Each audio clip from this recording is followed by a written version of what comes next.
Hey everybody, it's Zori from OneScales. In today's video, I'm going to talk to you about my favorite trick and tip for speed optimization. This is one of our speed optimization series. This is my favorite one that very few people know about, very few people sites know about it, and it's lazy loading third-party resources with facades. Very simply, what does that mean?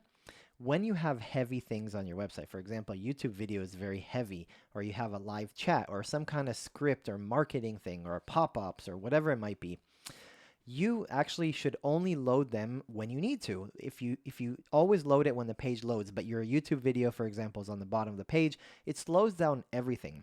You should load it only when you need it. So what do? In the meantime, you put up a facade. You put up something temporary that looks like that thing. So everything looks exactly the same, but only if the customer interacts with it, then they'll actually download and use this specific heavy thing. Let me give you a real example with a YouTube video. So let's say right here, I have a YouTube video. There's just an example. This page just has a YouTube video. It's just the YouTube video. Obviously, you'll be embedding it in different things. So if I look at how much, I'm going to refresh the page. I look at how much it is just for this YouTube video without any other things. This is actually requesting 21 things, and it's actually downloading 1.3 megabytes and then taking that 1.3 megabytes, processing it, unpacking it to 3.8, and actually it take about 2.7 seconds to load. It took a long time of you to download and use it and everything. Now, instead of that, if you actually, for example, this video is on the bottom of the page, what you can do is you can actually load just the thumbnail. So let me give you an example right here. This is a type of lazy loading with facade. So it looks exactly the same, but instead of loading the video, you only load the video if someone clicks on the button. So you're actually just loading only a thumbnail. And if someone clicks, it'll actually load the YouTube video, and it's actually going to be as smooth as you actually loading the video itself. So if I go here, I'm going to inspect this right here, and I'm going to load this. Actually, I only loaded 7 requests, and it actually loaded only 95 kilobytes, and it took me 0.7 seconds to load it. So very different. So 0.7 seconds to load with 100 KB, basically 0.1 megabytes, was much faster than 1.3 megabytes, and it took 0.6 seconds and then a little more. The reason why it's more now, it's in 1 minute than before, is because it had to load more things. So the point is that you're going to get a better score, you're going to get less server work, you're going to get a faster load speed of everything else, and you're not going to interfere with the user, especially if they're on a slower connection. So what I did is I basically made a script. And you can actually use some open source examples I'll give you. There's a script, not in this one. This is an open source example, but you can make your own. And you basically say, hey, only load it on demand. Only load it if someone clicks on the picture, right? So you're making a facade. You're making something temporary that looks identical. So everything you want is still there. And when they click, it loads it. That's very simple.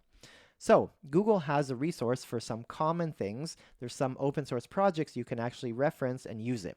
This part is actually for developers because you still need to integrate code and test it, but it's a really good part. So the point is, if you don't need it immediately, don't load this heavy thing. Put something that looks exactly the way it should look, and then when you interact with it, for example, hover or click or something like that, then you load the heavy big thing. You bring the JavaScript, you bring whatever it is. It's beautiful. I'm going to link this right here, but if you scroll down, very simply put, there's examples. If you want to hide your YouTube, just like we saw in the examples right here, what you can do, you can use some of these open source examples. So for example, I like to use this one. This one is really tested very well, and I'll link it. But there's also for Vimeo, there's also for some of the live chats, and what we've done in most cases is we've actually created our own. We've actually made our own, loaded an image, and only when it's interacted with, then it loads that big thing. So you can make your own as well. Obviously, you need to be a developer for these things, but there's some examples. It's really beautiful. Let me show you, for example, if you load just the YouTube video, what the page speed score is for this. It's 68 on mobile out of 100. And if you load actually the one that just loads the image only and then loads a script to replace it, this will get actually on mobile 100 out of 100. So you can see you're going to get better scores. You're going to have your server work less. You're going to do things better. A few things I want to mention before we conclude this video.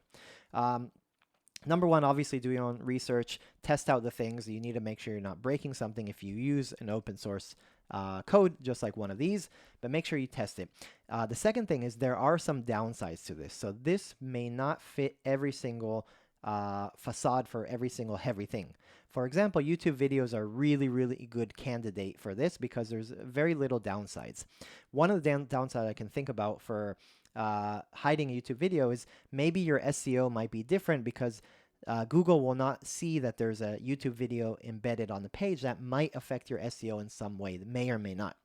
The second thing is, for example, if you hide, let's say, a live chat, for example, one of those bars at the bottom, then sometimes live chats, not just when you click on it, they do stuff. Actually, sometimes when the page loads, they gather interactions and usability and stuff like that. So you need to make sure that you're hiding something that's not going to interfere with what you actually need. But there's a lot of things you can hide and only show when you need it.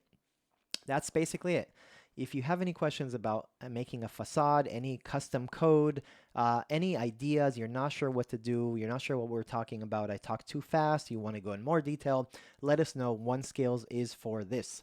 If you have any questions about other web performance and web optimization, making your website faster, let us know, or anything we talk about on the channel, Shopify, e-commerce, tech, AI, etc., etc.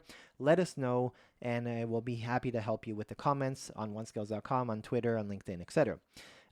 Much appreciated. If this video helped you in any way or anything we create, we really just ask for you guys if you can like, subscribe, say hello, share with a friend, a colleague, a parent, anybody. We want to grow this channel. We think we have some good content. People are really enjoying it, asking us many questions. And if this helped you in any way, just please help us out and just subscribe and like. Much appreciated. We'll be making more and more videos about speed optimization and many more topics. And if you have anything, just ask us. We'll try to make videos for you guys. Thank you guys.